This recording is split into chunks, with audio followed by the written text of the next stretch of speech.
Hello again. It's Mr. Hoig, along with my buddy, my pal, Elsie Caroline Hoig. Go ahead and say hi to everybody. Hi. Do you want to learn anything about the skin? Yeah. So do they. Let's get going. Because the integumentary system includes the skin, your sweat glands, your hair, follicles, and, well, you've got a lot more hair than I do, don't you? Yeah. Well, yeah. Well, the integumentary system includes hair and skin, sweat glands and oil glands and all that fun stuff. But we're mainly talking about the skin. Okay? The skin is pretty awesome. It's the largest organ in your body. Sometimes people think, oh man, when they think of organs, they'll think of your heart or your liver or your brain. But the biggest one of all is the skin. If you took off your skin for some reason, don't do that. It would weigh about 3 kilograms, which is like 10 pounds. That's a lot. Yours wouldn't, because you probably weigh about 10 pounds as it is. How much do you weigh? About Like 50? pounds. Yeah, you need to get some weight gainer. Get some protein in your body, maybe. Yeah. Okay. It covers about 21 square feet. That's for an average adult, not for an average Elsie. So yeah, the skin does a lot of things, and we're going to get right to it right now. First thing, job number 1. It's a tough covering. It's a two-way barrier. It keeps the harmful stuff out. Like, let's see, what could be harming? Anything could really cause a lot of harm to the things that are inside your skin. Think about your muscles. You would get infections right away. You would get damage. But, good thing for us, we have skin to be there to keep that harmful stuff, bacteria, just the air around us, out. So that's good. The other thing, it helps keep the important stuff in. We would lose so much moisture, water from our bodies if we didn't have something to keep the good stuff inside. So the job number 1, probably the most important for us, is to be that two-way barrier that keeps the harmful stuff out and the important stuff in. All right, job number 2. There's another job for the skin, Elsie. Did you know that? No. Okay. Well, we need to maintain our temperature. If you look at this picture right here, we have like an AC or a fan inside our homes to keep us cool when it's too hot outside. We have heaters during the winter, like right now, when it's too cold outside. The same kind of principles apply to our body. Of course, we don't have like air conditioners inside of our bodies, and we don't have heaters exactly either, but we do some things to heat us up when we're too cold and cool us off when we're too hot. I'm going to explain that a little more, Elsie. Whoa, look at that sweaty guy. Whoa. That's actually kind of fake. It's from a movie. But anyway, sweat is one method that we use more than you think to cool our bodies off. I'll explain. When I say more than you think, I read lately that our bodies on some days, especially in the summer, we lose about 3 gallons of sweat in a day. Wow. That's a lot of sweat. Like, think of those milk cartons that we have in the fridge. Fill up 3 of those with sweat. It's gross. But our bodies do that to cool us off when we really need cooling off. I'm going to tell you a story right now, Elsie. When me and Mommy went on our honeymoon, we went to this place in Arizona. It's so dry and it's so hot. It was like end of September, early October. It was still like 95 degrees out.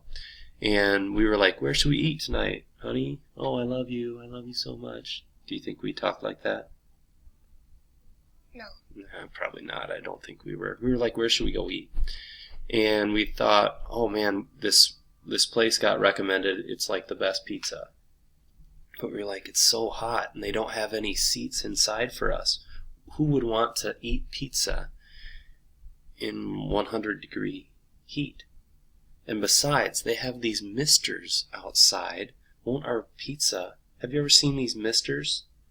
They had like sprinklers going in from the top, going over our pizza. So we were like, what? I'm not cool with soggy pizza. Are you sure we want to eat here? We did. Guess what? Those sprinklers weren't sprinklers. They were like an outdoor, kind of what you see here, these misters, an outdoor air conditioning system. Now here's the deal. The same mechanism that makes these work makes our sweat work to cool our bodies. And here's the thing. This water in the air and that water on your skin, which sweat is mainly made up of, evaporates. Okay?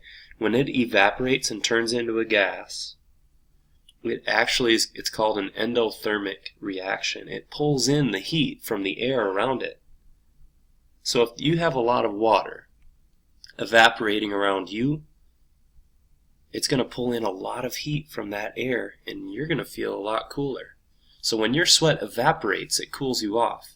The problem is, if you go to Florida or Minnesota on a summer day and it's really humid, and there's already a lot of water vapor in the air, the sweat doesn't evaporate so well.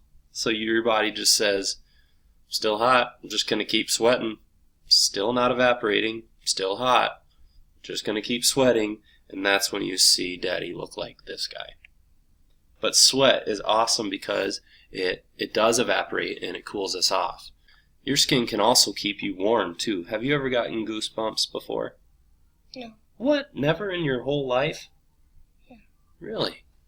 I think I might have got them this morning when we went out sledding. And the reason is, sometimes you get goosebumps, and it's actually little tiny muscles inside your skin that makes hair stand straight up and down. The method is, if all your hair stands straight up and down, it traps a layer of heat right around your body, and it actually warms you up.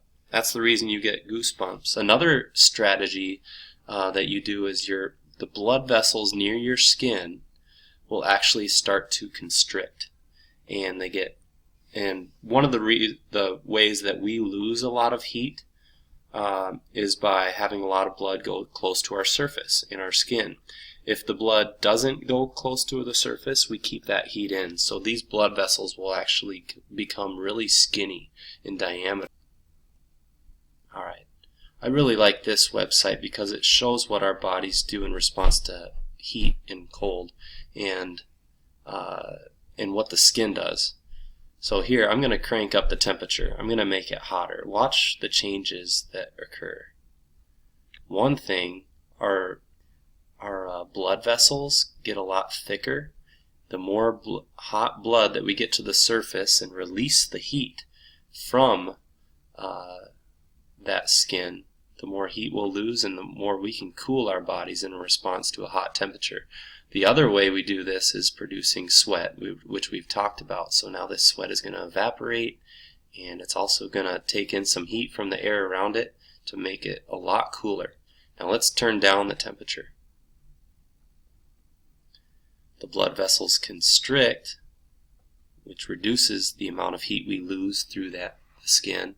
And this hair is going to start to stand straight up because this erector pili muscle, it's called, goosebumps, is going to cause that. So now we're going to trap a layer of air around there. All right, job number 3. It's going to get messages from the environment.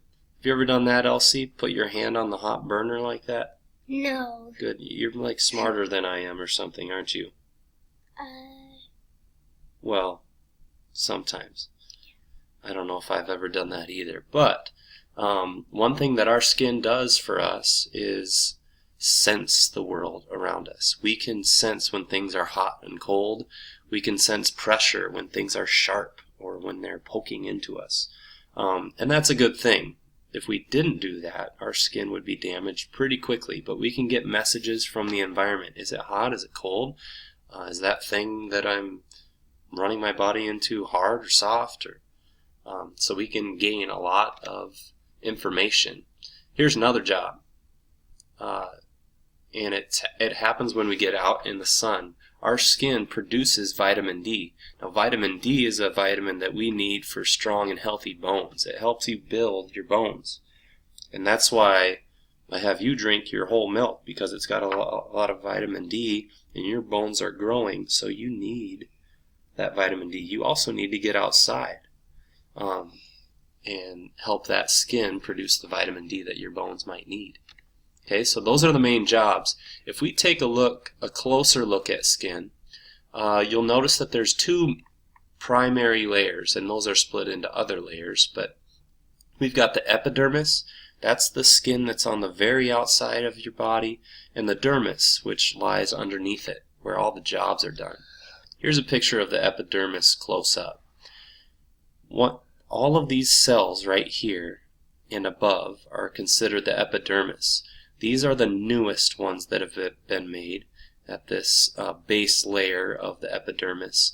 And gradually over time, they will mature and move further and further out to the edge of your skin.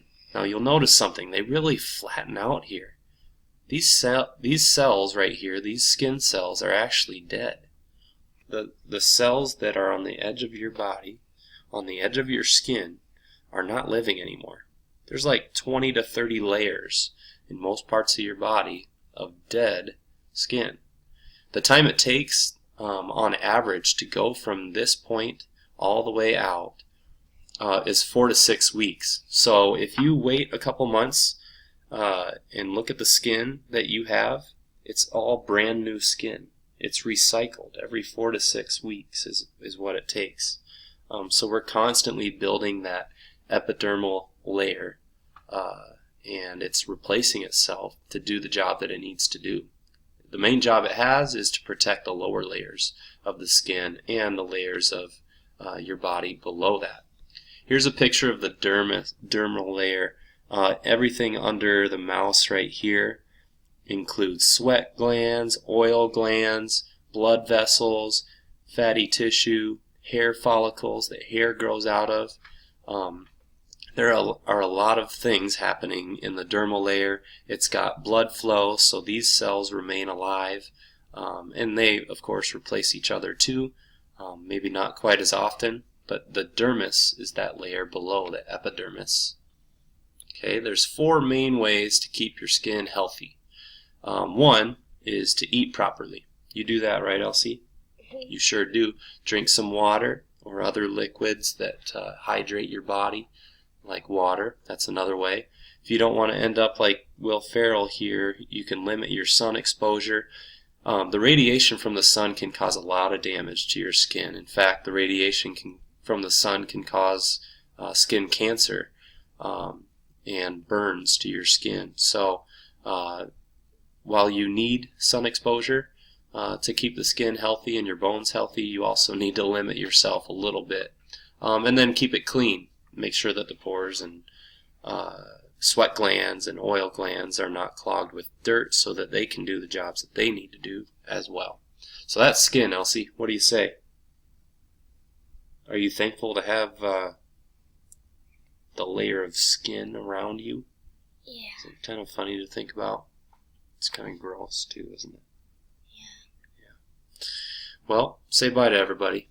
That's it for today. Go ahead and say bye. Or adios. You want to speak Espanol? Adios, amigos.